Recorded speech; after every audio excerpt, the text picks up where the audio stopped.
Assalamualaikum warahmatullahi wabarakatuh. Perkenalkan, saya Muhammad Raffi Mahendra dengan NIM 2453961 GE 10504. Dan saya Yasmin Gaidam Fidatul Amalia dengan NIM 24539638 GE 1057. Pada kesempatan kali ini kami akan mempresentasikan tentang bagaimana pariwisata dan pertanian yang ada di Papua dan Maluku. Oke, baik, langsung saja. Di sini ada gambar Pulau Maluku, yakni di sini akan menjelaskan bagaimana perspektif geografis terkait wilayah Papua. Jadi wilayah Papua itu memiliki luas seluas 317.062 km persegi, yaitu yang sama dengan 19,33% dari luas Indonesia sendiri.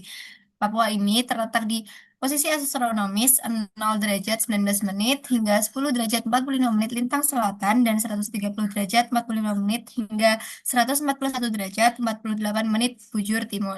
Di sini Papua terletak di eh, sebelah eh, di sini Papua berbatasan dengan wilayah sebelah utara itu ada Samudra Pasifik, sebelah selatan ada Laut Seram dan Teluk Berau, kemudian di sebelah barat itu ada Laut Halmahera dan Laut Seram, dan di sebelah timur itu berbatasan dengan Papua Nugini.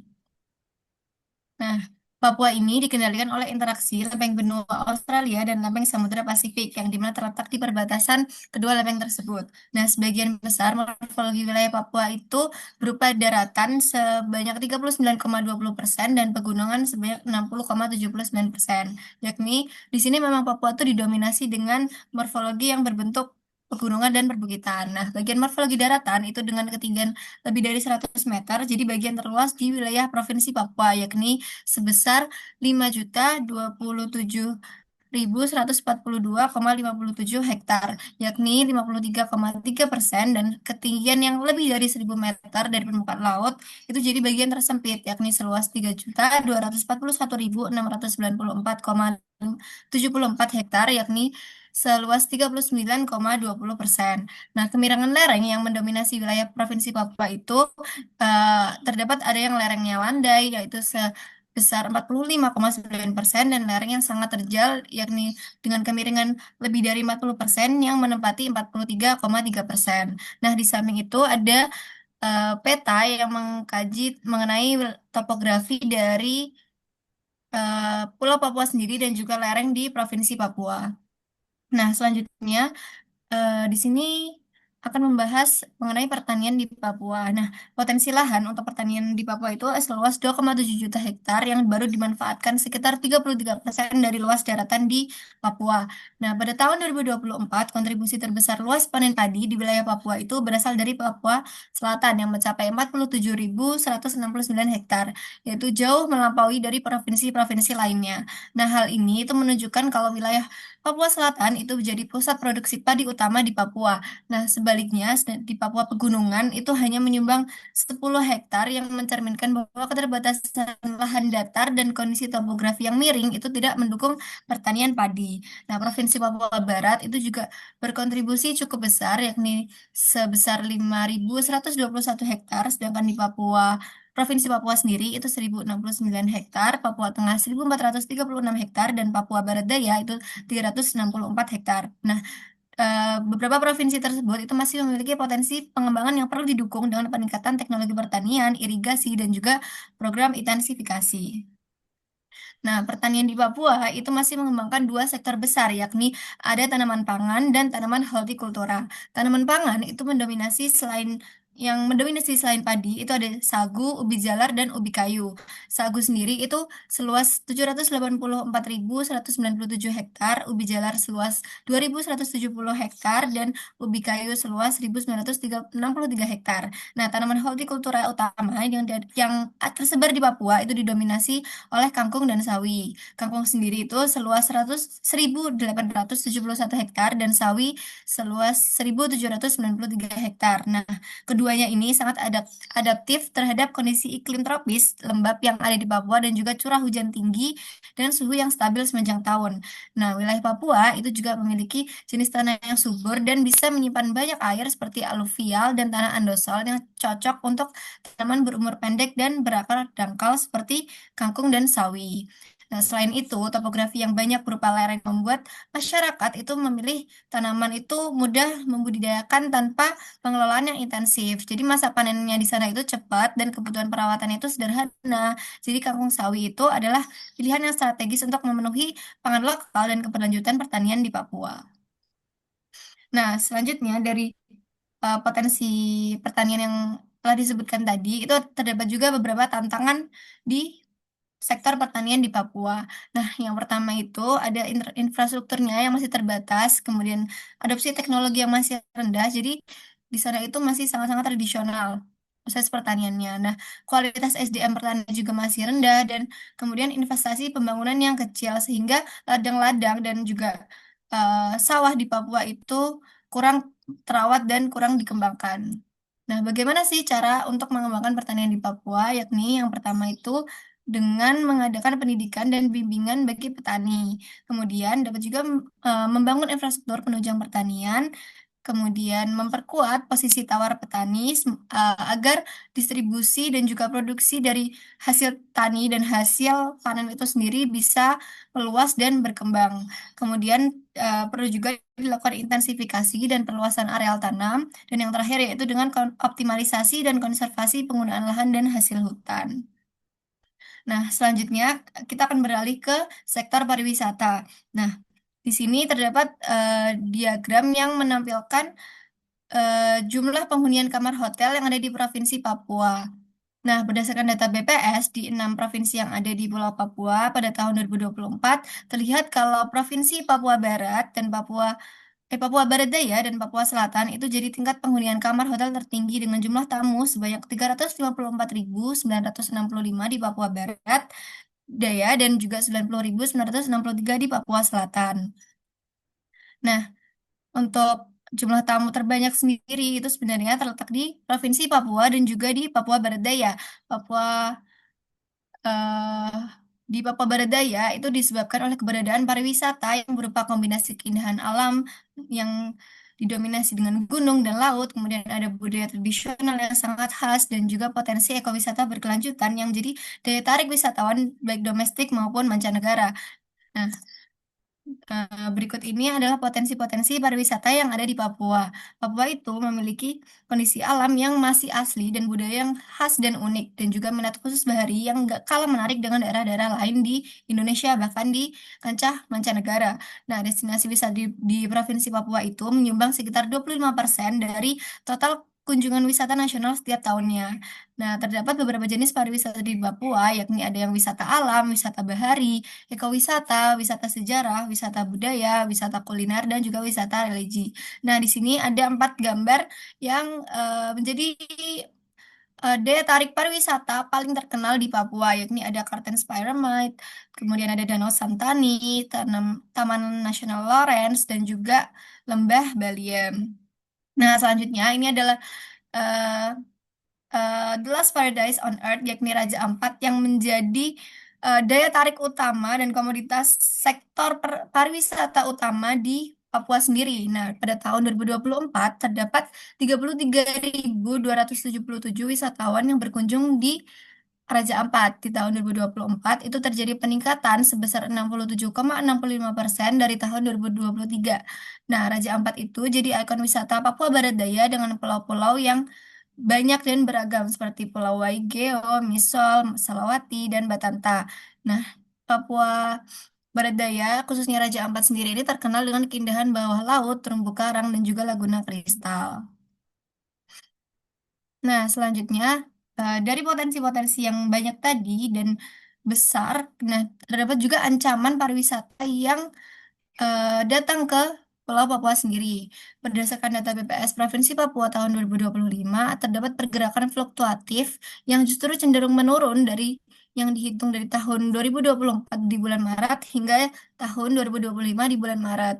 Nah, di sini tuh mungkin dapat disebabkan oleh sulitnya akses eh, mobilitas dari pariwisata itu sendiri. Jadi, terdapat sedikit bandara yang berkembang dan berstandar nasional. Jadi hanya ada bandara-bandara kecil di sana. Nah, dari situ kita perlu melakukan strategi ekowisata yang dapat dilakukan dengan perbaikan konektivitas antar destinasi, dengan pengintegrasian kearifan lokal dan dalam paket wisata, kemudian dengan pembuatan event tahunan internasional, kemudian dapat juga dilakukan kerjasama dengan kampus pariwisata agar lebih mudah dikembangkan dan juga lebih dapat disesuaikan dengan kondisi selera dan juga daya tarik generasi Z sendiri. Kemudian dapat juga dengan memperkuat promosi dan branding digital agar dapat berkembang dan terkenal di kancah internasional. Seperti itu dari pembahasan Papua sendiri. Kemudian akan berlanjut ke pembahasan mengenai wilayah Maluku yang akan dilanjutkan oleh rekan saya. Baik. Untuk Pulau Maluku sendiri dalam perspektif geografis itu tuh memiliki luas seluas 712.480 kilometer kuadrat. Namun daratannya itu hanya seluas 54.185 kilometer kuadrat. Nah, Pulau Maluku sendiri itu posisi astronomisnya berada di 2 derajat 30 menit 9 derajat lintang selatan dan 124 derajat hingga 136 derajat eh, bujur timur. Kayak batas wilayah Pulau Maluku sendiri itu di sebelah utara itu berbatasan dengan Laut Seram, sedangkan di sebelah selatan itu berbatasan dengan Laut Indonesia dan Laut Arafura. Di sebelah barat berbatasan dengan Provinsi Papua dan di sebelah timur berbatasan dengan Pulau Sulawesi. Ini bisa dilanjut. Nah, Maluku sendiri itu dikenal sebagai provinsi kepulauan. Provinsi ini tuh memiliki lebih dari 1.000 pulau dari pulau besar hingga pulau kecil. Sebagian besar wilayah provinsi Maluku itu berupa laut, hampir 92% dan hanya sekitar 8%-nya yang merupakan daratan. Morfologi wilayah daratannya itu umumnya berbukit dan bergunung, terutama di Pulau Seram yang memiliki pegunungan tinggi seperti Pegunungan Manusela dengan puncak yang mencapai lebih dari 3.000 meter. Pulau-pulau lain itu cenderung bergelombang hingga dataran rendah, pesisir yang sempit. Eh, Lalu letak geografisnya itu berada di antara Laut Seram seperti tadi, Laut Banda dan Laut Arafura. Itu menjadikan Maluku kaya sumber daya pasir dan laut, termasuk ikan pelagis, terumbu karang, serta potensi perikanan tangkap besar di Indonesia. Itu pada peta dapat terlihat bahwa di Pulau Maluku itu banyak pulau-pulaunya dan lebih banyak airnya, banyak lautnya. Mohon maaf. Bisa lanjut. Oke, untuk pertanian di Maluku sendiri, berdasarkan data pada tahun 2024, kegiatan pertanian padi di Provinsi Maluku terpusat pada wilayah tertentu, seperti Kabupaten Buru dan Maluku Tengah. Dominasi di Kabupaten Buru itu disebabkan karena adanya daratan Waipo yang merupakan satu-satunya daratan aluvial luas di Maluku. Sedangkan di daerah lain seperti Kepulauan Tanimbar dan Seram bagian barat menunjukkan luas panen yang jauh lebih kecil. Hal ini disebabkan karena karakter geografisnya yang didominasi perbukitan, pulau kecil dan tanah kars serta ketersediaan air permukaan yang terbatas. Dari data ini tuh dapat terlihat bahwa keadaan morfologi pulau, ketersediaan air dan kesesuaian lahan termasuk kondisi tanah sangat berpengaruh dalam pengembangan padi di Maluku. Bisa dilanjut.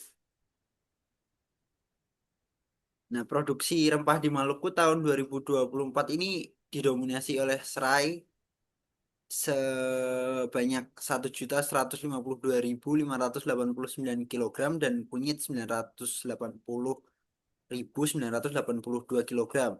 Hal ini menunjukkan bahwa sektor rempah masih lebih kuat dibandingkan tanaman pangan.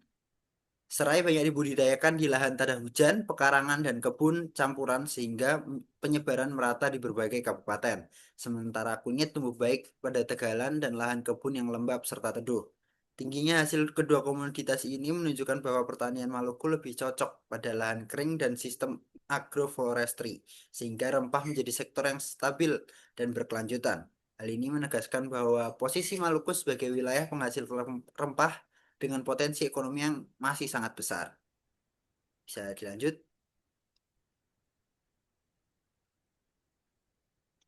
Untuk tantangan di pertanian Maluku sendiri itu ada keterbatasan lahan, biaya logistik yang tinggi karena bentuk wilayahnya yang berpulau, jadi untuk distribusinya itu mengharuskan melalui laut dan kapal sehingga itu biaya logistiknya tinggi. Lalu ada minimnya fasilitas pengolahan dan penyimpanan sehingga biaya jual atau daya jualnya itu rendah, dan ketersediaan air seperti yang sudah disinggung sebelumnya. Bisa dilanjut. Untuk itu strategi pengembangan pertanian Maluku ada beberapa, itu termasuk salah satunya pengembangan pangan lokal yang strategis, pendekatan gugus pulau, hilirisasi dan peningkatan nilai tambah, peningkatan infrastruktur dan modernisasi, penguatan SDM dan regenerasi petani. Berikut merupakan strategi-strategi untuk pengembangan pertanian di Maluku. Mungkin bisa dilanjut untuk sektor pariwisata. Untuk perkembangan pariwisata di Maluku, berdasarkan data BPS Provinsi Maluku itu pada bulan Desember tahun 2023, kabupaten di Maluku yang memiliki jumlah kunjungan tertinggi yaitu Ambon dan Maluku Tengah dengan jumlah kunjungan 99.840 untuk Ambon dan 74.673 untuk Maluku Tengah. Kota Ambon ini berada di puncak jumlah kunjungan karena merupakan pusat pemerintahan, perdagangan, transportasi, dan gerbang utama Maluku. Pada Ambon terdapat Bandara Patimura dan Pelabuhan Yos Sudarso, sehingga hampir semua wisatawan yang masuk ke Maluku transit atau menetap beberapa hari di Ambon. Selain itu, Ambon juga memiliki destinasi populer seperti Pantai Net Sapa, Pantai Liang, Pintu Kota, Teluk Ambon, serta kekayaan budaya seperti musik, kuliner, dan festival lokal seperti Ambon City of Music. Kombinasi aksesibilitas, fasilitas, dan atraksi menjadikan Ambon pusat kunjungan terbesar. Bisa dilanjut. Untuk potensi pariwisata di Maluku itu didukung oleh bentang alam kepulauan yang masih alami. Kekayaan baharinya itu sekelas dunia, serta tradisi budaya yang khas dan historis. Keindahan pantai, terumbu karang, dan panorama bawah laut Maluku menjadikannya destinasi wisata bahari yang tidak kalah menarik dibandingkan daerah lain di Indonesia. Bahkan bisa dibandingkan secara mancanegara. Sektor pariwisatanya mencakup ragam aktivitas seperti wisata alam, wisata bahari, ekowisata, wisata sejarah kolonial rempah, wisata budaya berbasis kearifan lokal seperti Pelagandong, wisata kuliner, hingga wisata religi. Dengan kombinasi kekayaan alam dan budaya tersebut, Maluku menjadi salah satu provinsi di Indonesia yang memiliki peluang besar untuk terus mengembangkan pariwisata secara berkelanjutan. Di Maluku sendiri ada banyak wisata-wisata yang bagus keindahan alamnya seperti Banda Neira, Taman Nasional Manusela, dan Pantai Ora. Jadi lanjut. Sultan Syahrir pernah berkata, jangan mati sebelum ke Banda Neira. Pada tahun 2024, jumlah kunjungan wisatawan ke Banda Neira tercatat mencapai sekitar 57.000 orang. Jumlah ini mengalami peningkatan sekitar 15% dibandingkan dengan periode sebelumnya. Kombinasi alam, laut, sejarah, dan budaya membuat Banda Neira istimewa dan menjadikannya kontributor penting bagi sektor pariwisata Maluku. Bisa dilanjut? Oke. Untuk ancaman pariwisata Maluku tidak jauh beda dengan Papua sebelumnya. Berdasarkan data BPS Provinsi Maluku tahun 2025, pada Agustus 2025 terdapat penurunan poin TPK hotel dibandingkan dengan tahun 2024. Itu terlihat pada grafik, Pak, bahwa terjadi penurunan yang cukup jauh di hotel-hotel yang ada di Indonesia. Maaf, di Maluku, terutama di hotel bintang 1 dan bintang 4. Itu penurunannya lumayan jauh. Untuk TPK hotel berbintang itu penurunannya hingga 6,55 poin. Untuk diakomodasi lainnya 1 poin, dan di penurunan TPK gabungannya berada di 2,8 poin. Bisa dilanjut. Strategi ekowisata Maluku itu terhadap beberapa seperti pengembangan desa wisata yang berbasis komunitas, meningkatkan branding The Spice Island atau Pulau Rempah, lalu ada ekowisata yang berbasis konservasi adat dan integrasi musik dan pariwisata. Berikut merupakan strategi ekowisata Maluku untuk meningkatkan pariwisata yang ada di Maluku.